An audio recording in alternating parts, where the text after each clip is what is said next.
this guy, he has a certain level of coolness.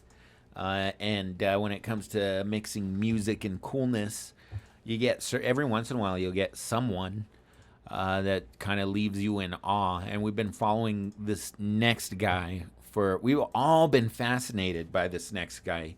If you can guess, listeners, watchers, not you, Alan, you're moving the show along. I wasn't going to. But if you can guess, listeners, who it is, we'll give you $1 million. Can't guess? Oh, too bad. The master of coolness, he kicked off a tour. They're in the middle of this tour, right? The Loserville Tour. Loserville Tour. Welcome to Loserville. And so he's been going out on stage. He's been making opening up shows for Limp Bizkit. Oh, yeah. Opening the shows. First act of the night. Opening the show when it's still like, sunlight in everybody's face. How much time does he do you think? I think he does like a 30-minute set by the looks of that video you sent in last week. Yeah. It's like a 35-minute set. Now, how long should an opening band stay out there? First act, given all the setup time and everything, time between, the other bands, I think 25, 30 minutes is probably fair. Okay. It's more than fair. What if it's there's two bands, you're the opener, and then there's the big band. So you're opening for someone like give them 40 minutes. I say 10 minutes. 10 minutes and get the fuck off the stage. You don't want a mini concert? Then I want a 20-minute comedy break in between the opening band. You want some asshole just walk up there? I know you guys were all just grooving. What's this dude do for a living? Hey, what's your name? Yeah, that's what I want. I think it'd be a way to get the crowd, get them excited to listen to music again after some guy tells jokes for 20 minutes, 40 minutes. He gets a longer set than the opening act for the band. Yeah, 40-minute set. And then how much time the main band gets? 15 minutes. Oh, that's pretty good, and dude. 1 5-minute encore. I guess if you break it down with each member of the band, they get an amount of time, right? And that equals up to the amount of time you would get on stage doing comedy. Yeah, there you go. That's fair. It's fair. I think it's a very fair decision. Combined stage time. With a combined stage time of 3,000 years. They've been touring like 40 years. Oh, yeah, Slayer, definitely, right? Yeah. Didn't they retire recently? They retired, but they came back again, I think. Really? Again? Yeah. Kerry King, he's just like, that's the guy's name, right? I think that's the guy's name from Slayer. But yeah, they're like, yeah, we still have to slay. There's still stuff to be slain. Yeah. There's still pentagrams to be drawn. Yeah, dude. There's still evangelicals and Methodists to freak out. And some people to make upset. Yeah. So this first guy we're going over, he's without further ado, let's just play his clip. Ladies and gentlemen, the comeback king. Oh yeah, the Feld King. This is how many? In front of a packed house. Rocking a solo. Look at those faces. Those are rock faces for sure. Man, that's some harmonics. Have you seen harmonics like that? The bass player. Yeah, well, I thought that was Ted Nugent. That's not the Nuge? Is that not the Nuge? Dude, you know what's so great about Corey Feldman playing this solo? What? Is it's exactly how I would play a solo that I didn't know. Like, if I was jamming a Metallica song. So when I was learning fucking playing guitar, I would learn chords. I could play single notes. If it was slow enough, Metallica riffs, things like that, Seek and Destroy, it's all kind of all over the place on the lower part. But as soon as it got to the solos, I would just make shit up, dude. Yeah. There was no way I was ever going to actually learn a solo because I wasn't that good of a guitar player. Mm-hmm. But I would play just whatever the fuck, and it always sounded like shit. And my parents were like, he's good. He can play lead. You play with your teeth. Just anything to waste some time because I'm not actually playing anything. Yeah. Just get to the fucking bridge. Like the Ramones, did they? That's why I like their fucking shit. I could just sit there and play a whole album for like an hour. Well, 3 albums in an hour, but yeah. Yeah, so he's rocking that fucking solo. And this is not the first time we've seen Corey Feldman. Is this from the? This looks like it's a different show, same outfit though. To me, Could be, yeah. So, well, this is posted by Bob Kelly, right? yes. Yeah, so this was the one that they went to, I want to say it was just somewhere in New York, just like last week. Okay.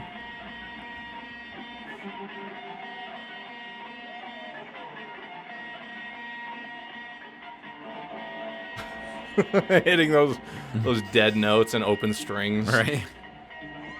Ask me about my winner. Why would the crowd say that? Oh, dude. Can we get a still of that face as soon as he finishes? Oh, check that out. That's when you know that you've just Nailed rocked, it, bro. Can you send? Is there any way to send me a screen grab of that? Oh, yeah. I could do a little memer. Absolutely. A what? A memer. You heard me. 2 seconds later. So what do you mean you got this meme? A what? It's two completely different tones. Thank you very much. Is that Big J? Yeah. Corey. And it's funny because leading up to this, they were kind of talking about how like we're going to this concert as a group, as a radio show. He hates us. He does? He hates them no. because all they do is just fucking antagonize. I mean, he's like, they're a mean-spirited show. There's enough negativity in the world. Well, he's right about that. It's exactly what we're doing. Oh, well, I'm not making fun of him. I'm saying he's cool. That's true. He is a good guitar player and he's got the shiny outfit. Yeah, I mean, okay. Yeah, so Is he? Wait, let's get to the meat. Sure. Of this. Right to the meat of this. I this like meat. Meaty subject here. Is he mentally deranged? Does he think he's good? Is he like know that it's cringe and he's like, I wear this cringe. I love this cringe. I know it. Like I don't know. I can't tell. He's like he looks like a slow Jimmy Page there. And then he's got like the younger version of the Nuge right behind him. But does he know he's this good? I mean, this whatever. Do you think there's that self-realization, or do you think like he honestly thinks he just rocked that solo? What do you think? I'd love to think that he's in on it. Because that would, you know, there's a lot of people that are doing this kind of stuff right now where they're just leaning into whatever public image is of them despite their efforts of trying to be taken seriously. Like and some people do lean into it. Like the president, Donald Trump? Former. Oh, well, he'll always be president to me. JK, folks. Let's see here. So, yeah, I mean, how much? Oh, you're going to go see him, right? Where is he playing? Yeah, it's going to be Isleta Amphitheater in like Oh, shit. 2 weeks. Here? Yeah. Well, if he's coming here, Yeah, dude. Limp Bizkit is just Hey. like, whatever. I'm going to see Corey. what if we could have him on the show? Do you think he's busy that weekend? Tell him that we'll hang out with them. Well, they're bussing gig to gig. Oh, really? Yeah. How does he feel about weed? It's probably not good. Because he's trying to be all sober. Yeah. Like that killed my friend Corey, bro. But there's also like stories about him and his angels having like alleged crazy like weekend drug sex parties. So it's not out of the possibility, but he's working. Okay. And then another question that I've been thinking about. Are ice dildos a thing? Like, do they actually make ice dildos, do you think? I don't think they hand them out at the camps, no. No, I mean, like, is it a thing that you can have? Well, I guess you'd have to have an ice sculptor. Are there ice sculptors that do that? You think you gotta sculpt it? That would like, lead to edges. You just fill up a condom with water and freeze it. Oh, okay. You can fill it up with anything and freeze Yeah, it. it's like an Alaskan pipeline, but just but not as delicious. So your answer was you don't know. You don't know. I'd like to think that he's in on it, but I don't think so. So he's so fucked up and away from reality because of his experiences during his formative years in terms of how you perceive others and others perceive you, maybe. And there's that's alleged so- abuse and a whole toxic culture of, being a child actor. Do you think Charlie Sheen really boned Corey Haim? Wasn't that the thing that he said? He said that Charlie Sheen raped his friend. That was like right around the time that they were. Yeah. That they were putting out all. He was. I think he was trying to put out that documentary. Yeah, right. Yeah, the documentary. My Truth, the rape of the two Corys. Where Like, he what? never talked about being raped himself. He was just like, poor Haim. It's like, I heard that he came all over him. Oh. And there's like, are you sure you weren't? He was like, no, I wasn't. Keep telling you. I'm not that kind of guy. It's just in total denial. Poor guy. Okay, buddy. Yeah, you don't have to. It's not. I mean, hey. Yeah, so he's trying to do the music thing. He's trying to really make it take off. But again, he's writing pop songs that have electronic instruments in them. And he dances. That are being performed live by like a 4-piece band. So you have to convert the music. It doesn't transfer over the tone as well. It doesn't get the same sound across. Plus, his voice isn't that great. I feel like if you have a good voice, you can make almost any band good. See Chris Cornell. But if you have subpar voice and subpar writing skills and subpar playing skills, it's a little bit hard to be successful. But he can dance because he grew up dancing with Got Michael those Jackson. moves, yeah. Grew up dancing only. Only dancing. Only Nothing else dancing. happened. Yeah, nothing else. What about the sleepover parties? Only dancing. It was dancing parties.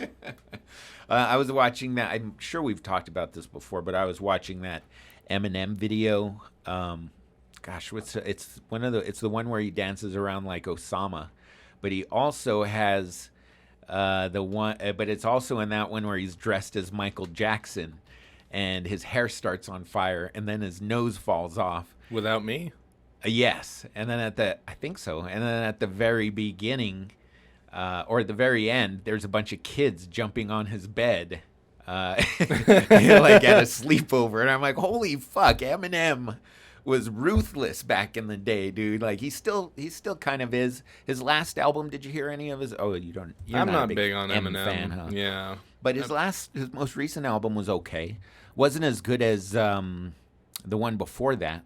I forget what it's called, but it was still Encore. all right. Oh, I know you're talking about the recent ones. Yeah, there's the most recent one, Death of Marshall or the Death of Slim Shady, I think, and then the one before that, I can't remember the name, but that one was really good. Sometimes you just have to throw yourself into that character to be, like you said, just to like go with it, I guess. And sometimes if it's really outrageous but kind of acceptable, like Eminem was, then you can really blow up, right? If you walk that line between offending people too much and just enough, and people being like, oh, what is he going to say about this? Or did you hear what so-and-so did that kind of shit. That can instill a reaction, right? Yeah, like you were saying earlier, we should write Gooner's Paradise instead of Gangster's Paradise. People would. There's definitely a market for it. Yeah.